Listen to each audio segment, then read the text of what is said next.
Hey, it's the Nerdy Sports Fan. We're into week 9 of the NFL schedule. And make sure to check out the Nerdy Sports Fan Weekly. This week we're actually starting our first power ranking.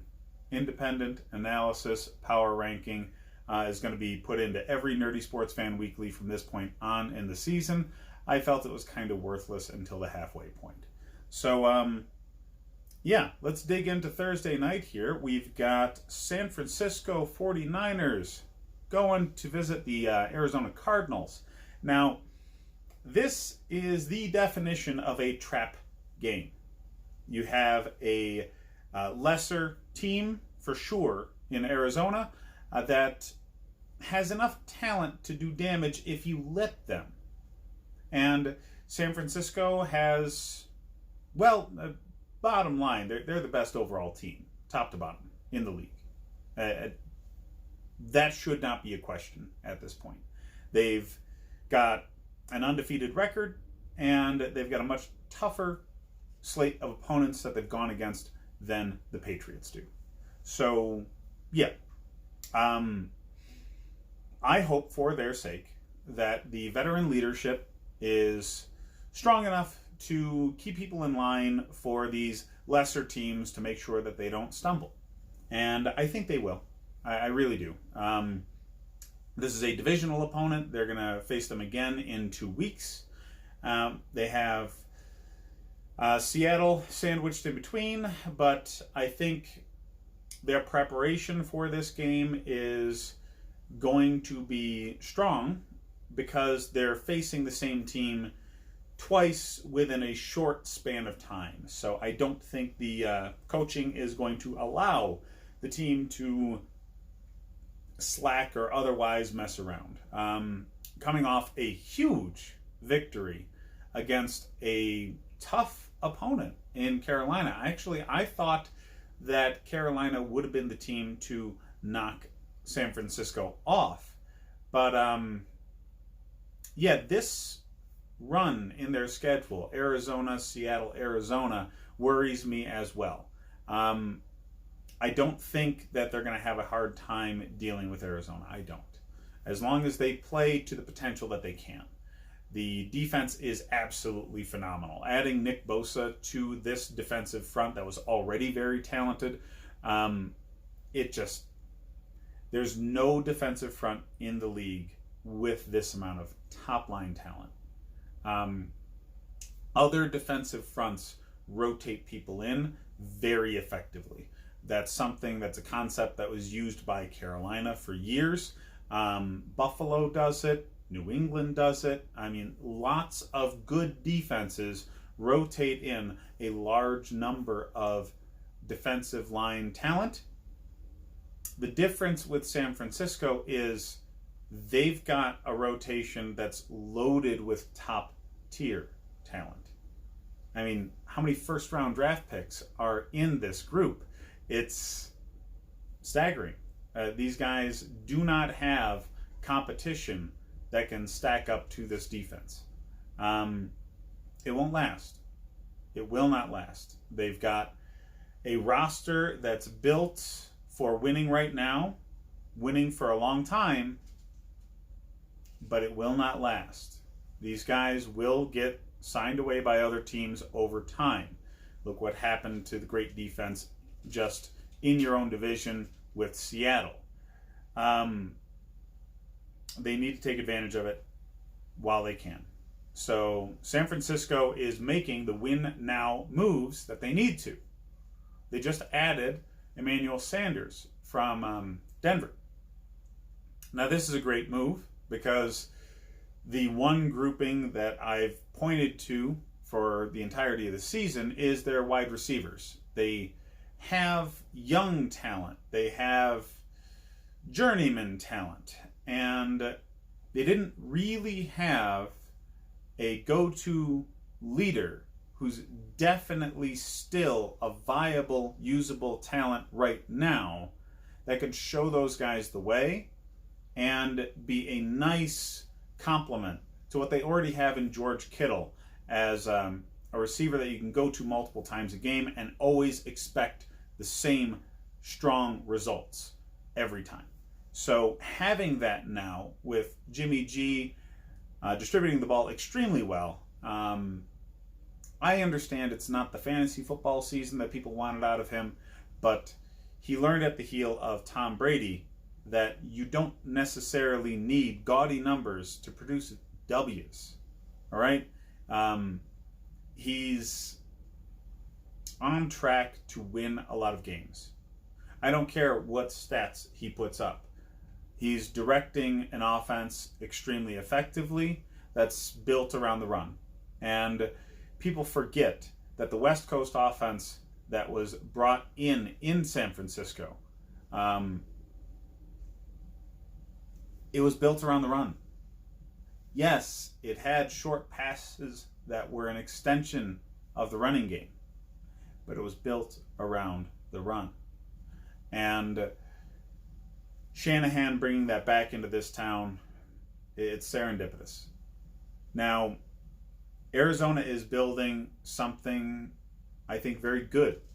I think with Kyler Murray, as long as he stays healthy, and he has the potential to, in spite of his type of play and his height generally leading to long-term injuries that derail careers, he's kind of thick. So he might not get as banged up as you would expect him to, as I expected him to. Personally, I thought his career would be over by now. Somebody would just take his damn head off. But he's proving me wrong. So more power to you, Mr. Murray. But they just don't have the staff. They don't have the depth that they need to deal with a team like San Francisco. Their offensive line is shaky at best. Running backs, David Johnson Jr. getting injured is big. They dealt for Kenyon Drake, which didn't make any sense at all to me.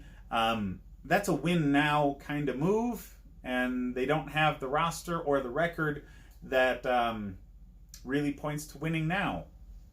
I don't get it.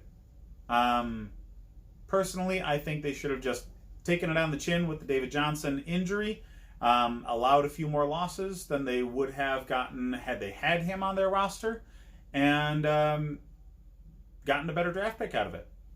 But, maybe they're trying to do this to build the locker room up or keep the chemistry and the positive vibes going in the right direction.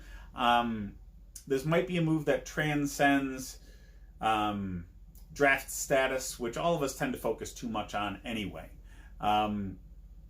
Hopefully for them it works out. I know it's going to work out for Mr. Drake because, well, he's definitely going to a more upgraded roster than what he's left in Miami.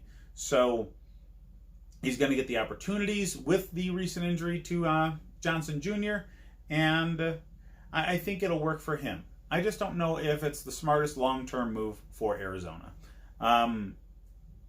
As far as their schemes go, this college-style offense that they're running in Arizona really just doesn't stand a chance against the 49ers defensive front. They have wily veterans in the defensive secondary. They've got fantastic solid play at linebacker. They've got that rotating defensive front that's going to get after Kyler Murray all game long. And whereas the kind of offense you want to see run against this defense is there in Arizona, they don't have the talent to run it effectively. Larry Fitzgerald is a fantastic veteran. He's, between him and Christian Kirk coming back from injury, they're really it as far as the talent goes on the perimeter, and they don't have a strong offensive line to deal with the pressure. So unless they plan on just running nothing but slants and 3-yard outs and just little get-open routes the entire game, trusting Kyler Murray to dink and dunk all game long, they don't really have anything to slow down this defense that will keep the offense effectively moving to score any sort of points. So anybody with any sense knows that the 49ers are going to win here. The line is 10 points in favor of the 49ers. As long as they play to their potential, they're going to win by 21. Okay?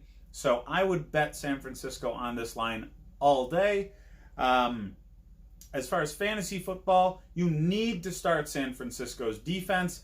Finally, they're owned at the rate they should be. Personally, I just dropped the Bears defense in one of my leagues. I think looking at defenses and where you should draft them needs to be addressed in most leagues, but I mean, knowing when to drop and when to add is another big thing. Pick up the Saints defense because for whatever reason they're not owned by 100% of leagues. But yeah, the San Francisco defense is only now owned as much as it should be, and they're going to dominate for the rest of the season. The Cardinals are going to get probably 15 to 20 points scored on them by this defense. Jimmy G has improved with Emmanuel Sanders, but not a heck of a lot. So hold off on starting Jimmy G for at least a week or two till we see what the Emmanuel Sanders trade does to this offense long term. He's going to be available for a while anyway. The running back room is a nightmare, but Tevin Coleman, Mostert, you never know who's going to score the touchdowns. And they're not going to score 50 points every week. So you can't just, throw all of them out there. It's a three-headed monster, and that generally means bad fantasy points. So you're going to have better options than anybody in the running back room for San Francisco. But Mostert and Tevin Coleman are usually strong enough flex options over your bottom-tier wide receivers. George Kittle's always in every week one. On the Arizona side of things, Christian Kirk needs to be added if he was available in your league, and he needs to be started. The guy gets a lot of targets, and anybody with his level of talent getting 11, 12, 13 targets a game, he will break out, turn one of those into a solid gain, maybe a touchdown, almost every game. So he gets a lot of volume, so you need to have him. Christian Kirk, mark my words, even against a defense like San Francisco, he is worth it. That's what I have for this game. Again, check out the Nerdy Sports Fan Weekly for my opening power ranking of the season, and check out the rest of the videos I have to see who you should be sitting and starting in your fantasy leagues.